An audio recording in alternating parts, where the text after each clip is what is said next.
రంగారెడ్డి జిల్లా షాద్నగర్లోని south glass పరిశ్రమలో జరిగిన గ్యాస్ ఫర్నేస్ పేలుడు ఘటనలో మృతుల సంఖ్య 6కు పెరిగింది.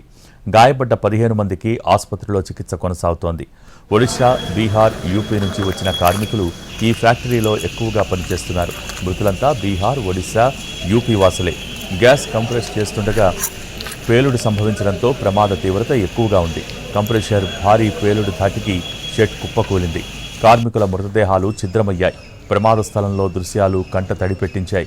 వెంటనే సౌత్ గ్లాస్ ఫ్యాక్టరీకి చేరుకున్న పోలీసులు, అగ్నిమాపక సిబ్బంది క్షతగాత్రులను హుటాహుటిన ఆసుపత్రులకు తరలించారు. పొట్ట కూలి కోసం ఇతర రాష్ట్రాల నుంచి వచ్చిన కార్మికులు చనిపోవడంతో బాధిత కుటుంబాల్లో విషాదం నెలకొంది.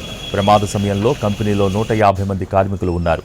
కంప్రెషర్ పేలుడు తీవ్రతకు గ్లాసులు ముక్కలు కావడంతో ఎక్కువ మంది కార్మికులకు గుచ్చుకుపోయాయి. గాయపడ్డ వారిలో పలువురు పరిస్థితి విషమంగా ఉంది.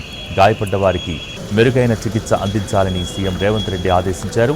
ఈ దుర్ఘటన ఎలా జరిగింది అనే దానిపై అధికారులు ఆరా తీస్తున్నారు. గ్యాస్ కంప్రెషర్ పేలుడు, కార్మికుల మృతిపై కేసు నమోదు చేసుకుని దర్యాప్తు చేపట్టారు పోలీసులు. బాధ్యులపై కేసు నమోదు చేశామన్న షాద్నగర్ ఏసీపీ రంగస్వామి పేలుడు సమయంలో విధుల్లో ఉన్న మేనేజర్, సెక్షన్ ఇన్ఛార్జ్ మేనేజర్ను అదుపులోకి తీసుకుని ప్రశ్నిస్తున్నామన్నారు.